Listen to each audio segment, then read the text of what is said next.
야고보서 요한계시록 직전에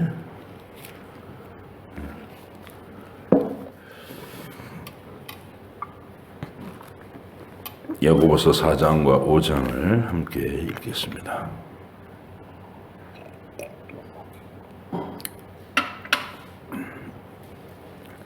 너희 중에 싸움이 어디로부터 다툼이 어디로부터 나느냐? 너희 지체 중에서 싸우는 정욕으로부터 나는 것이 아니냐? 너희는 욕심을 내어도 얻지 못하여 살인하며 시기하여도 능히 취하지 못함으로 다투고 싸우는도다. 너희가 얻지 못함은 구하지 아니하기 때문이요 구하여도 받지 못함은 정욕으로 쓰려고 잘못 구하기 때문이라. 가늠한 여인들아, 세상과 벗된 것이 하나님과 원수됨을 알지 못하느냐? 그러니 누구든지 세상과 벗이 되고자 하는 자는 스스로 하나님과 원수되는 것이니라. 너희는 하나님이 우리 속에 거하게 하신 성령이 시기하기까지 사모한다 하신 말씀을 헛된 줄로 생각하느냐? 그러나 더욱 큰 은혜를 주시나니 그러므로 일러스되 하나님이 교만한 자를 물리치시고 겸손한 자에게 은혜를 주신다 하였느니라. 그런데 너희는 하나님께 복종할지어다. 마귀를 대적하라. 그리하면 너희를 피하리라. 하나님을 가까이 하라. 그리하면 너희를 가까이 하시리라. 죄인들아, 손을 깨끗이 하라. 두 마음을 품은 자들아, 마음을 성결하게 하라. 슬퍼하며 애통하며 울지어다. 너희 웃음을 애통으로, 너희 즐거움을 근심으로 바꿀지어다. 주 앞에서 낮추라. 그리하면 주께서 너희를 높이시리라. 형제들아, 서로 비방하지 말라. 형제를 비방하는 자나 형제를 판단하는 자는 곧 율법을 비방하고 율법을 판단하는 것이라. 네가 만일 율법을 판단하면 율법의 준행자가 아니요 재판관이로다. 입법자와 재판관은 오직 한 분이시니 능히 구원하기도 하시며 멸하기도 하시느니라. 너는 누구이기에 이웃을 판단하느냐? 들으라. 너희 중에 말하기를 오늘이나 내일이나 우리가 어떤 도시에 가서 거기서 1년을 머물며 장사하여 이익을 보리라 하는 자들아, 내일 일을 너희가 알지 못하는도다. 너희 생명이 무엇이냐? 너희는 잠깐 모이다가 없어지는 안개니라. 너희가 도리어 말하기를 주의 뜻이면 우리가 살기도 하고 이것이나 저것을 하리라 할 것이거늘 이제도 너희가 허탄한 자랑을 하니 그러한 자랑은 다 악한 것이라. 그러므로 사람이 선을 행할 줄 알고도 행하지 아니하면 죄니라. 들으라. 부한 자들아, 너희에게 이 말 고생으로 말미암아 울고 통곡하라. 너희 재물은 썩었고 너희 옷은 젖먹었으며 너희 금과 은은 녹이 슬었으니 이 녹이 너희에게 증거가 되며 불같이 너희 살을 먹으리라. 너희가 말세에 재물을 쌓았도다. 보라, 너희 밭에서 추수한 품꾼에게 주지 아니한 삭시 소리 지르며 그 추수한 자의 우는 소리가 만군의 주의 귀에 들렸느니라. 너희가 땅에서 사치하고 방종하여 살육의 날에 너희 마음을 살찌게 하였도다. 너희는 의인을 정죄하고 죽였으나 그는 너희에게 대항하지 아니하였느니라. 그러므로 형제들아, 주께서 강림하시기까지 길이 참으라. 보라, 농부가 땅에서 나는 귀한 열매를 바라고 길이 참아 이른 비와 늦은 비를 기다리나니 너희도 길이 참고 마음을 굳건하게 하라. 주의 강림이 가까우니라. 형제들아, 서로 원망하지 말라. 그리하여야 심판을 면하리라. 보라, 심판주가 문 밖에 서 계시니라. 형제들아, 주의 이름으로 말한 선지자들을 고난과 오래 참음의 본으로 삼으라. 보라, 인내하는 자를 우리가 복되다 하나니 너희가 욥의 인내를 들었고 주께서 주신 결말을 보았거니와 주는 가장 자비하시고 긍휼히 여기시는 이시니라. 내 형제들아, 무엇보다도 맹세하지 말지니 하늘로나 땅으로나 아무 다른 것으로도 맹세하지 말고 오직 너희가 그렇다고 생각하는 것은 그렇다 하고 아니라고 생각하는 것은 아니라 하여 정죄받음을 면하라. 너희 중에 고난 당하는 자가 있느냐? 그는 기도할 것이요 즐거워하는 자가 있느냐? 그는 찬송할지니라. 너희 중에 병든 자가 있느냐? 그는 교회의 장로들을 청할 것이요 그들은 주의 이름으로 기름을 바르며 그를 위하여 기도할지니라. 믿음의 기도는 병든 자를 구원하리니 주께서 그를 일으키시리라. 혹시 죄를 범하였을지라도 사하심을 받으리라. 그러므로 너희 죄를 서로 고백하며 병이 낫기를 위하여 서로 기도하라. 의인의 간구는 역사하는 힘이 큼이니라. 엘리야는 우리와 성정이 같은 사람이로되 그가 비가 오지 않기를 간절히 기도한즉 3년 6개월 동안 땅에 비가 오지 아니하고 다시 기도하니 하늘이 비를 주고 땅이 열매를 맺었느니라.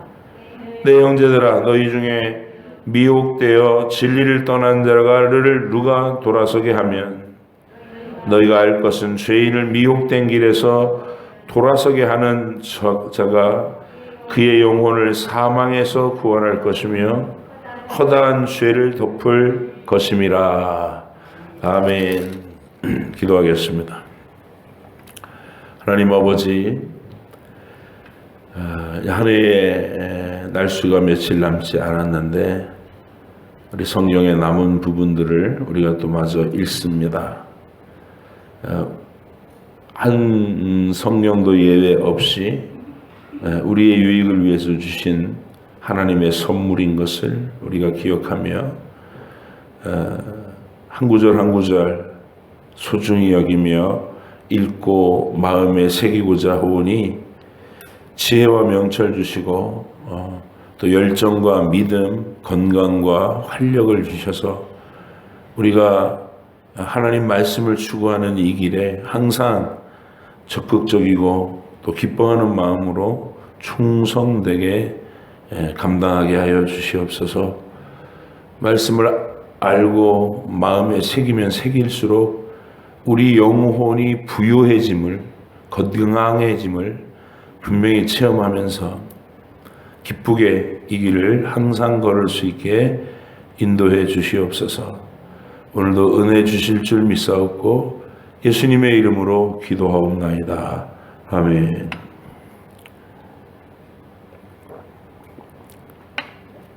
요한계시록 특세를 안정되게 비워놓느라고 남아있는 부분들 우리 야고보서 3장까지 읽고 마쳤는데, 하나님이 우리 교회에 서신서들의 그 기록자 성령으로 감동하셔서 말씀을 기록하게 하신 그 은사로 초대교회 그런 쓰시는 사람들을 선택하신 것, 우리에게 큰 은혜입니다.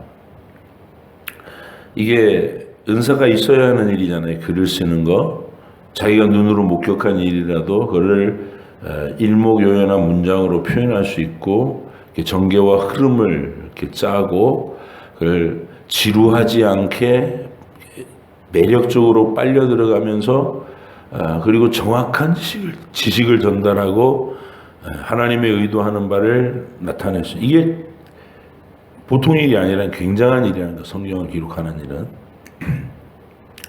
하나님께서 그 일을 전혀 생각하지 못한 데서 물꼬를 트셔가지고 그 이후로 자극받은 사람들이 예수님의 사건을 기록으로 남기려고 하는 그런 움직임이 있었죠. 아마 학자들이 일반적으로 생각하는 그 첫 스타트를 마가가 끄는 것으로, 마가의 복음이, 이게 마가 요한이 예수 그리스도의 복음을 베드로를 통해서 들은 예수 그리스도의 그 상세한 이야기를 속도감이 있는 그 필치로 마가복음을 딱 기록하고, 아주 알차기가 그냥 꽉 가리들어 찬 그런 내용으로 완성도가 높아요, 마가복음이. 그거를 모티브로 해서 마태가 용기를 내고, 또 사도 바울의 동역자였던 누가는 보다 상세한 인터뷰로 증인들의 그 사건에 대한 기억들을 재구성해서 처음부터 시간의 순서대로 아주 정밀하게 전개해 나가는 그런 복음이 이게 갖춰지기 시작했고, 사도 요한은 태초부터 계신 말씀이라는 그 주제로 예수님의 하나님 되심을 강력하게 증거하는 관점, 포인트, 그 방향에서 예수님을 얘기하는, 우리한테 풍성한 예수님을 모습을 볼 수 있는 네 가지의 복음이 있다는 거 너무 감사하고, 그리고 이제 이 사도 바울이라고 하는 일종의 외인 부대죠. 주님이 직접 팀을 이루어서 훈련시킨 12명의 사도를 제외한 전혀 생각지 못했던 한 사람을 일으켜서 핍박자였던 그 사람을 주님이 굴복시켜서 이방인의 사도로 삼고, 그가 개척한 수많은 교회에 그 문제점들이 드러날 때마다 그가 간절한 마음으로 썼던 편지가 고스란히 우리한테 남아서 이 성경이 되었다는 것이고, 그리고 이제 또 한 명의 이 예기치 않았던 인물, 이게 이제 야고보예요. 이 사람이 주님의 특별한 외인 부대죠. 예수님이 집을 떠나서 세례 요한에게 세례를 받고 3년 반 동안 이 공생의 사역을 하면서 그 메시아로서, 그리스도로서의 역할을 이렇게 수행해 나갈 때, 이 야고보는 예수님의 바로 밑에 동생이거든요. 마리아와 요셉 사이에서 태어난, 예수님은 요셉의 아들이 아니고 하늘로부터 오신 성령님을 통한 보좌에 계시던 그분이 내려오신 거잖아요. 인간의 육신을 입고 동정녀 마리아의 몸을 빌려서 통해서 우리에게 오신 거예요. 근데 이제 그 이후로 마리아는 동정녀 상태로 계속 남아있던 게 아니고, 예수님을 출산하신 이후에는 요셉과의 정상적인 부부 생활을 통해서 야고보와 유다와 시몬, 또 한 사람의 이름이 생각이 잘 안 나네요. 그래서 그 동생들이 태어난 거예요. 그리고 여동생들도 있었어요. 여동생들도. 그 가운데서 예수님 바로 밑에 동생인데, 이 사람이 예수님을 그 공생의 기간 동안에 집을 나간 예수님께 대해서 그 원망이 있었던 것 같아요. 아버지 요셉은 일찍 돌아가시고 맏형인 예수님이 가업을 승계받아서 집안을 책임져야 되는데, 예수님이 30살이 딱 되니까 집을 나가버린 거예요. 동생의 입장에서는 그게 굉장히 상처가 되고 또 부담도 됐겠죠. 자기 그 동생들, 줄줄이 있는 동생들 어머니 돌보면서 책임을 져야 된다는 그게 아마 자기한테는 그게 부담이었고 울분이었을지 몰라요. 예수님이 동네에서도 갑자기 예수님이 집을 나갔으니까 30살까지 조용히 집에서 목수일 하시다가 세례 요한이 광야에서 나타나는 그 소식을 듣고 집을 나가신 거예요. 그러니까 이제 우리는 이 전말을 다 아는 사람의 입장에서 충분히 그 개연성에 대한 이해가 있잖아요. 예수님은 그렇게 하기로 예비되신 분이고 세례 요한이 등장했을 때는 예수님이 빨리 거기 가서 호응해서 같이 세례도 받으시고 제자들도 빨리 만드시고 천국 복음을 전하시고, 우리한테는 익숙한 이 얘기인데 당하는 주변 사람들에게는 이게 충격이란 말이에요. 아니, 조용하던 예수가, 멀쩡하던 예수가 갑자기 무슨 천국을 전파한다면서 저 갈릴리 어부들 몇 사람 데리고서 전국을 떠도는 사람이 된 거예요. 이제 동네에서는 예수가 미쳤다, 귀신이 들렸다, 뭐 이런 소문이 들었어요. 그때 야고보가 형님 예수, 이게 가족들도 우리 형이 어쩌다 저렇게 미쳐가지고 가족도 안 돌보고 저렇게 됐나 그러면서 예수님 잡으러 다녔다고요. 그리고 예수님하고 이 야고보가 예수님한테 명절에 왜 집에서 숨어서 있냐, 그렇게 잘난 척하고 돌아다니면서 사람들 모아가지고 뭐 복음을 전하느니 그러면서 왜 빨리 자기를 세상에 드러내고, 그러려면 아예 예루살렘에 올라가서 정식으로 이름을 내고 좀 활동 좀 하고 제대로 해라, 이렇게 예수님한테 비아냥거리기도 했던 그 동생이 야고보예요. 예, 그런 이야기를 써놓으면서 성경 기록자가 뭐라고 얘기하냐면, 이는 동생이라도, 그 동생이라도 예수님을 믿지 않기 때문이라. 주님이 사역하시는 동안에 가족들의 몰이해, 마리아가 그랬을 리는 없고요. 마리아는 예수님 탄생의 강력한 증인으로 자기가 어떤 상태에서 예수님을 낳는지 평생 잊지 못할 어머니잖아요. 근데 이 마리아가, 요셉이 지금 전혀 거론이 안 되잖아요. 요셉은 거론이 안 되니까 일찍 죽고 혼자서 남아서 그 많은 아들들, 딸들을 길러내는데, 아마 그 야고보나 동생들에게, 예수님 동생들에게 마리아가 얘기를 하지 않았겠어요?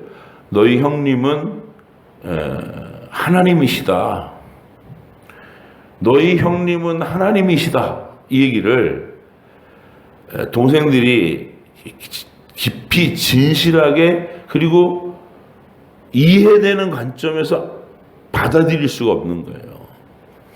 그만큼 예수님의 모습이, 자기들이 자라면서 함께 자란 예수님은 그냥 평범한 형이었던 거죠. 평범한 형. 그래서 이 예수님 동생들이 믿음을 갖지 못하다가 예수님이 사역하는 동안에는 그 몰이해, 동생들의 몰이해와 비협조, 사실은 베드로, 요한, 야고보, 빌립 이런 사람들이 전부 예수님 또래잖아요.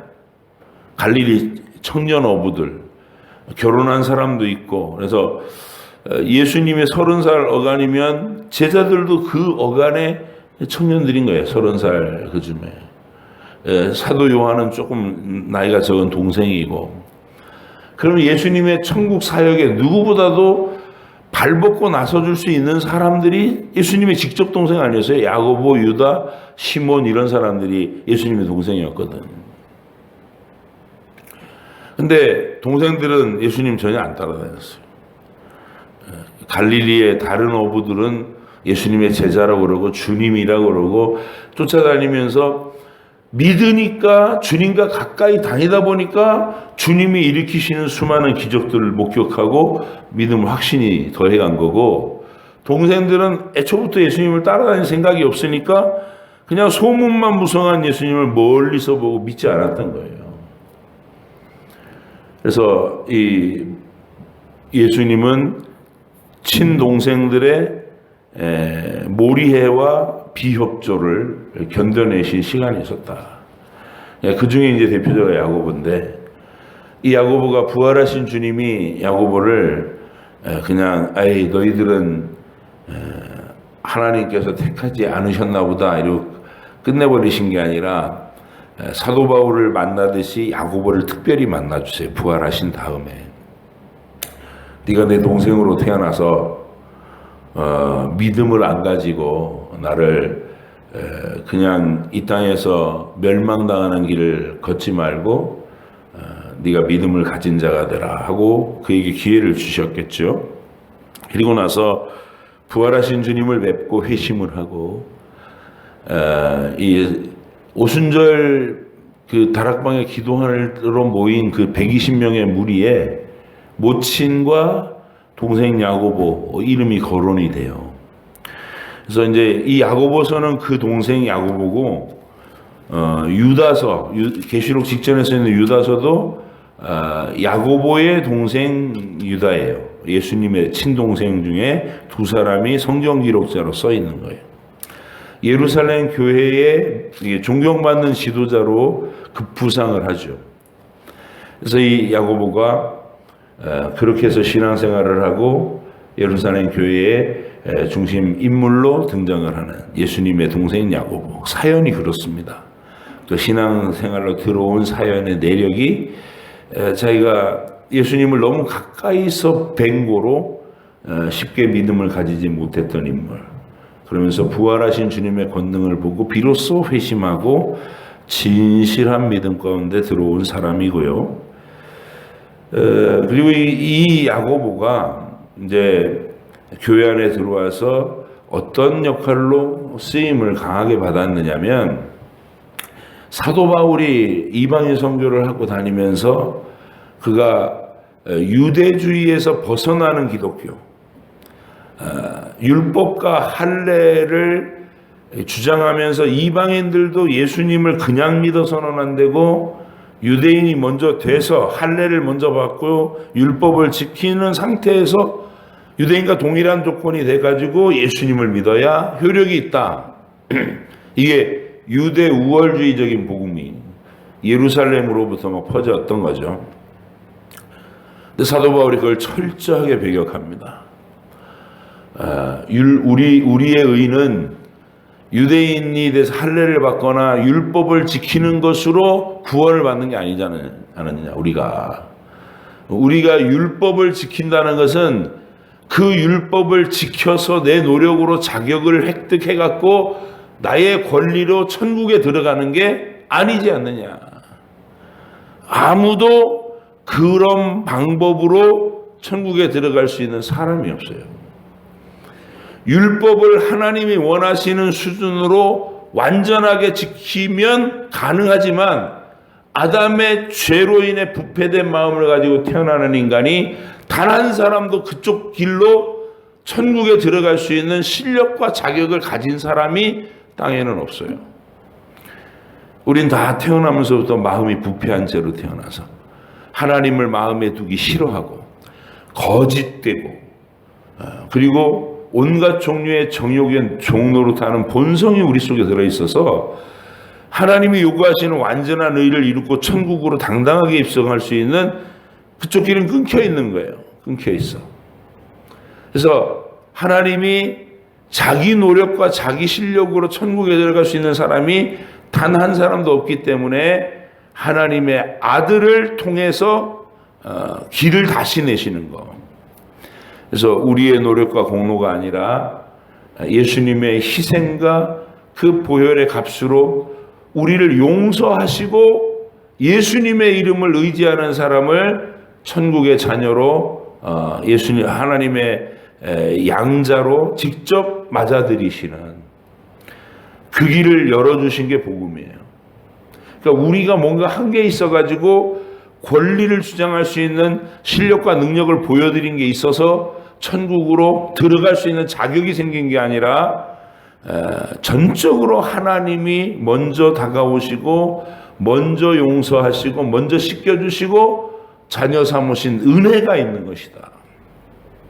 그래서 우린 자랑할 것이 없고 그저 감사와 찬양과 경배만 있을 뿐이다. 하나님께.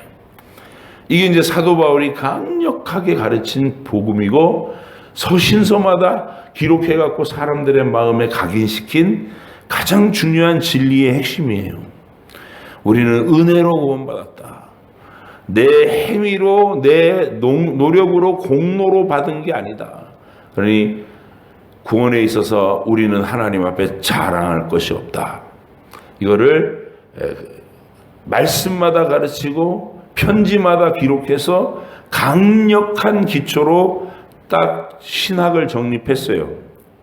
그런데 그렇게 아름다운 신학에도, 그렇게 아름다운 하나님의 초대와 복음의 설명에도 불구하고 인간의 죄성은 그것을 비틀고 왜곡시키고 엉뚱한 방향으로 끌고 가는 그 뛰어난 능력이 있는 거예요, 우리한테. 죄로 부패되는 뛰어난 특성, 능력이라고, 뛰어난 특성이. 그래서 하나님의 은혜로만 구원을 얻는다라고 가르쳐 놨더니 거기에 마귀가 살짝 끝을 어떻게 비트느냐면, 그래, 맞아, 은혜로만 구원받아. 그래서 마귀가 와가지고 살짝 그 눈을 가리거나 마음을 둔하게 한 사람들이 어떤 태도를 보이냐면 입으로만 떠드는 믿음이 생긴 거예요. 입만 나불거리는 신앙. 우리는 예수님의 은혜로 구원받았습니다. 십자가의 보혈을 의지하면 모든 죄를 용서받습니다. 하나님은 과거와 현재와 미래의 모든 죄를 한꺼번에 해결해 주셨습니다. 이제 우리는 더 이상 죄 때문에 전전긍긍해하거나 뭐 회개를 한다고 울고 우울해하고 짓눌리고 이런 거 다 필요 없습니다. 우리는 완전한 해방입니다. 들을 때 달콤하고 막 행복한 느낌이 막 번져가고, 그래서 거기 모인 사람들은 다 행복해해요. 구원파 집회에 참여해가지고 예수님의 십자가의 보혈의 효력, 우리를 씻어주는 완전한 하나님의 용서, 막 이런 얘기를 자기들 그 정교한 이론을 가지고 쫙 훑어내리면 전부 박수치고 행복해하고, 나눔할 때 저는 죄로 짓눌리는 게 그게 정상인 줄 알았는데 이 자유의 복음을 듣고 보니까 마음이 너무 가볍고 행복하고 어쩌고 그러면서 마음 편하게 사는 거예요. 그러니까 죄에 대한 양심의 가책, 성령 하나님의 책망, 징벌의 이 징계의 경고, 뭐 이런 분위기는 다 사라지게 만들어버려요.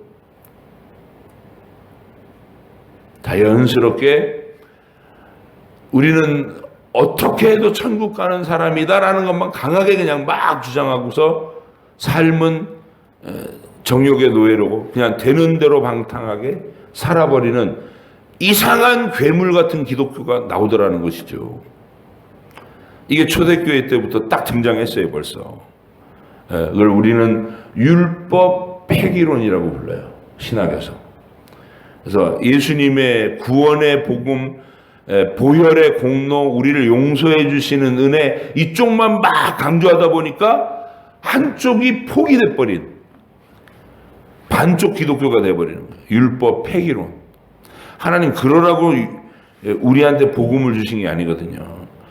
율법으로는 지킬 수 없는 불가능함을 아시고 그쪽 길이 끊어진 걸 아시고 예수님을 보내주신 건 맞지만, 예수님이 우리를 은혜로 용서로 긍휼로 천국으로 우리를 그냥 데려가신다는 것 때문에 이쪽 길 자체는 아예 쳐다보지도 않는 그런 사람들이 아니라, 우리는 예수님이 매준 안전줄을 매고 그 절벽길을 우리가 기어 올라가는 거예요. 힘을 주시는 데까지. 전에는 100사람이 기어 올라가다 다 떨어져 죽었는데, 우리는 올라가다가 떨어져도 주님이라고 하는 안전줄이 나를 지탱해 주기 때문에 다시 더 높은 수준을 향해서 기어 올라갈 수 있는 거예요. 그러니까 우리는 예수님의 약속을 받고 안전줄을 맨 다음에 율법의 길을 걸어야 되는 사람들이에요. 율법을 등한시할 사람들이 아니라. 근데 구원파는 야, 그쪽은 쳐다볼 필요도 없어, 예수님만 있으면 돼, 이러고 강조를 하니까 결과적으로 입만 나불거리는 신자들이 생기더라. 행위는 개차반이 되고 세상 사람들 눈에 다 손가락질 받고 지탄받는 교회와 성도의 모습이 돼버리는 거예요. 그거를 한쪽 편에서 강력하게 균형 잡아준 사람이 누구냐? 그게 야고보예요. 입만 가지고 떠드는 신앙은 진짜 구원받은 신앙이 아니다. 행함으로 열매가 나타나야 되고 행함으로써 믿음을 증명해야 그게 산 믿음이다. 아브라함이 입만 갖고 떠들었냐? 모리아 산에 가서 직접 아들을 바치려고 칼을 들었지 않느냐? 그 행하는 믿음 때문에 그 마음속에 믿음이 있다는 게 증명된 거 아니냐? 그런 믿음이야 구원받은 믿음이야. 입만 갖고 떠드는 믿음 구원받은 믿음 아니야. 죽은 믿음이야. 이렇게 가르친 사람이 야고보예요.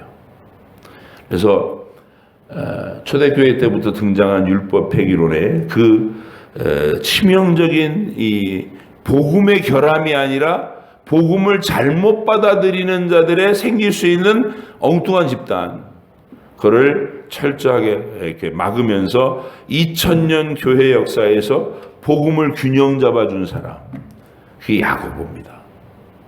그래서 여러분 이 야고보의 서신을 독특한 관점에 율법을 굉장히 강조하고 행위를 굉장히 강조하는 듯이 보이지만 사실은 복음을 사수하는 사람이 이 사람이. 근데 이게 마틴 루터조차도 이 야고보서의 진정한 가치를 그때는 잘 파악을 못했어요. 그래서 야고보가 이 행위를 너무 강조한다고, 율법을 너무 강조한다고 야고보를 되게 싫어했어요. 이거는 이게 정말 정경에다 집어넣어야 될지, 이게 지푸라기 서신이다 이거 정말 이러면서 야고보하고 히브리서를 미워했어요. 이 루터가. 히브리서는 믿다가 버림받을 수 있다, 믿다가도 삐끄덩하면 지옥 갈 수 있다, 이렇게 오해를 하고 히브리서의 이 메시지를 하나님이 한 번 선택한 사람은 끝까지 포기되지 않고 어떻게 빚어서라도 천국으로 데리고 가신다, 이게 견인교리라고 그러는데, 하나님이 한 번 택하셨으면 영원히 놓치지 않으신다. 맞죠? 근데 히브리서를 읽다 보면 너희들 한 번 비춤을 받고 배도를 하고 삐끗하면 지옥 간다. 그러니까 예수 믿다가도 지옥에 갈 수 있구나, 이렇게 가르치는 것처럼 들려서 이 히브리서하고 야고보서를 루터가 되게 싫어했다고 그래요. 근데 더 깊은 차원의 이게 성경 해석이 아직 이루어지지 않았던 때에 일어났던 것이고, 지금 우리는 히브리서와 야고보서가 우리의 신앙의 내용에 있어서 이 복음을 얼마나 완성도 있게 균형 잡아주는지를 소중하게 깨달으셔야 됩니다. 이 야고보는 입으로 떠드는 믿음을 방지하는 거예요. 그래서 우리의 실천적인 믿음, 입으로 떠드는 믿음이 아니라 예수님을 사랑한다고 말하면 그 사랑이 내 말에서 행동에서 이렇게 증거로 배어 나와야 그게 진짜 사랑하는 믿음이지. 예수님 사랑해요 그러면서 입만 떠들면 안 된다는 거, 이걸 분명히 밝힙니다. 오늘은 이제 그런 기조의 행위가 얼마나 중요한지, 우리의 열매가 완전한 행위를 요구하는 게 아니에요. 완전한 행위는 있을 수 없고 하나님의 의를 이룰 만한 완전한 행위를 하라는 게 아니라 거룩한 생각과 말과 행동을 하려는 열정, 그게 생길 수밖에 없다는 거죠. 예수님의 은혜를 알고 예수님의 십자가 사랑을 받고 구원받은 백성이 되면 하나님을 기쁘시게 하고 싶은 간절한 열망으로 그렇게 말하고 그렇게 행동하는 사람이 된다는 거, 그런 구체적인 행동들을 써놓은 얘기예요. 그래서 다툼이 나고 가지지 못하는 것 때문에 막 서로 싸움이 나는 것은 정욕 때문인데, 너희가 뭔가 얻지 못해서 텅 빈 손이 있는 건 기도를 하지 않기 때문이다. 믿고 구하면 다 주시는 건데 너희는 기도조차 안 한다, 이렇게 얘기하면서 믿음의 기도를 하고 하나님께 간구하여 필요한 것들을 받으라는 생생한 하나님과의 교제를 요구하는 것, 가르치는 겁니다. 그러면서도 세상을 가까이 하거나 세상을 동경하는 사람이 되지 말고 하나님으로 만족하는 사람이 되라, 이걸 얘기하고, 마귀를 대적할 것을 권면하고, 그리고 희희낙낙하고 가벼운 경박한 삶을 살지 말고 슬퍼하고 애통하며 울라고 얘기해요. 4장 9절에서. 그리고 너희 웃음을 애통으로 즐거움을 근심으로 바꾸고 주 앞에서 낮춰라. 그래야면 주께서 너희를 높이시리라. 이 말은 우울한 인간이 되라 그런 얘기가 아니고 진중한 사람이 되라는 거예요. 복음으로서 인생관의 관점을 그냥 희희낙낙하면서 이렇게 가볍게 살지 말고 하나님 앞에서 죄인된 입장과 구원받은 감격과 이런 것을 깊이 묵상하고 성찰하는 그런 사람으로 살아가라라는 권면이고요. 그 다음에 4장 11절 보니까 형제를 비판하고 정죄하지 말아요. 너희가 재판관이 아니니까 판단하는 건 하나님 몫이고, 내가 사람을 딱 보고서 그 사람을 정죄하고 저건 틀렸어, 쓸데없는 놈이야 뭐 이러면서 평가를 하고 정죄를 하고 막 이러잖아요. 그거는 주제넘는 일이라는 거예요. 우린 재판관이 아니다. 판단은 하나님이 하시는 거고 나는 늘 형제나 이웃에게 선대할 필요가 있다. 허물을 덮어주고 하나님께서 그를 분명히 붙잡고 훈련시키실 것을 신뢰하면서 나는 늘 원수를 사랑하는 거예요. 비록 원수라도 배고프면 먹을 거 주고 목말라면 물을 주는 것이 우리가 할 일이고, 판단과 원수 갚는 것은 하나님의 판결에 맡기는 거. 다윗이 사울을 하나님 손에 맡긴 거. 딱 그 마음으로. 그래서 여러분이 주변에 우리 형제 자매들 이웃들을 향해서는 판단을 내리는 게 아니라 선대하는 거예요. 언제나 선대하고. 그래서 이 야고보가 그런 권면을 하는 거고, 서로 비방하지 말래요. 그 다음에 철저하게 하나님을 입각한 인생관을 가져라. 돈 벌 생각에 이렇게 하면 돈이 벌릴 텐데 어느 도시에 가서 이거 투자를 해갖고 어떤 업종으로 개업을 해야 되겠다, 이런 계획을 세우는데 거기에 하나님이 빠져 있으면 허탄한 무리가 됩니다. 허탄한. 내일 일이 네가 알지 못하는데 어떻게 하나님 빼고 그런 계획을 세워. 그런 다음에 이제 균형을 잡아주는 게 뭐냐면, 너희가 도리어 말하기를 주의 뜻이면 이것도 하고 저것도 하리라. 이게 전제되는, 이게 제일 커야 된단 말이에요. 내가 하고 싶은 것, 저기 가서 1년 동안 장사를 해서 이득을 보리라 하고 싶은 것부터 먼저 꺼내지 말고 주의 뜻이면 하나님께 여쭤보고, 하나님이 그런 마음을 지금 섭리로 인도해 가시는데 증거와 표적을 보고 움직이는 사람, 주께서 원하시면. 여러분께서도 이런 마음이 항상 있는 주님의 뜻을 먼저 분별할 수 있는 귀한 분들 되시기를 바랍니다. 부자에게 경고하고 인내의 기도를 하라고 권면합니다. 우리는 이 땅에서 인내해야 되고, 그 다음에 이제 야고보서 5장에서 제일 인상 깊은 요절은 고난당하는 자는 기도하고 즐거워하는 자는 찬송하라, 이렇게 권면한 다음에 너희 중에 병든 자가 있느냐, 그는 교회의 장로들 지도자들을 청할 것이고 그들은 주의 이름으로 기름을 바르며 그를 위해서 기도해라 이럽니다.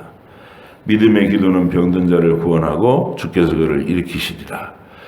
혹시 죄를 범하였을지라도 사하심을 받으리라. 그러면서 초대교회의 이 소그룹 모임에 대해서 지도를 해줘요. 이게 그런 전통이 우리한테 이제 구역 예배로 오고 기관, 부서 이런 것들로 이게 주어가지고 함께 하나님 앞에서 자라가는 내용인데, 그러므로 너희 죄를 서로 고백하며 병이 낫기를 위하여 서로 기도하라. 의인의 간구는 역사하는 힘이 크니라. 이렇게 가요. 그래서 두세 사람이 주의 이름으로 모여서 함께 기도하고 서로의 사정과 형편을 깊이 나누고 합심하여 서로를 위해서 기도해주고, 이게 신앙생활의 본질적인 모습이라는 거 야고보가 균형 잡아 이게 제시해준 내용입니다. 여러분의 구역 예배, 여러분의 가정 예배가 바로 이와 같은 모습이 되기를 간절히 바랍니다. 신뢰받을 만한 동역자들이 서로 마음을 완전히 열고 깊은 마음속의 비밀, 자기 죄의 고뇌 이런 것들도 다 나누고 울며 진실하게 고백하고 하나님 앞에 회개하는 모습을 서로에게 보며, 그리고 그가 어떻게 용서받아 가는지, 하나님이 그를 어떻게 회복시켜 주는지, 이런 것까지도 다 나눌 수 있는 깊은 공동체가 있어야 되는 거예요. 그러면서도 뒤에 가갖고 자기가 들은 어떤 그 사람의 약점이나 비밀을 막 뒷소리하고 다니지 않을 수 있는 그런 정말 진실한 사랑의 공동체. 그게 기독교의 소그룹 예배입니다. 여러분들이 이 야고보가 제시한 이 장면, 너희 죄를 서로 고백하며 병이 낫기를 위해 서로 기도하라. 의인의 간구는 역사하는 힘이 큼이니라. 여러분 가정이, 여러분 구역이 이런 모습이 늘 이루어지기를 바랍니다. 기도하겠습니다. 하나님 아버지 감사합니다. 야고보를 우리에게 주셔서 우리 신앙의 진리가 한쪽으로 왜곡되지 아니하고 늘 균형 잡힌 모습으로 하나님 앞에서 진지하게 이 신앙생활을 추구해 나갈 수 있도록 지침서로 내려준 말씀을 감사합니다. 하나님, 우리가 늘 묵상하며 주님 앞에 실천적 신앙을 생각할 때 야고보의 권면들을 떠올리게 하시고, 그래서 하나님 기뻐하시는 삶으로 항상 머물러 행할 수 있는 복된 주의 성도들 되게 해주시옵소서. 오늘도 각자 출발점에서 또 하루를 시작할 텐데 주님이 걸음마다 인도하시고 하나님의 아름다우신 계획의 정점으로 나갈 수 있도록 좌로나 우로나 벗어나지 않게 하시고 주님께서 인도하시는 그 길을 따라 곧장 하늘로 뻗은 길을 걸어나갈 수 있는 저희들이 되게 해주시옵소서. 감사드리며 예수님의 이름으로 기도합니다. 아멘. 하늘에 계신 우리 아버지, 아버지의 이름을 거룩하게 하시며 아버지의 나라가 오게 하시며 아버지의 뜻이 하늘에서와 같이 땅에서도 이루어지게 하소서.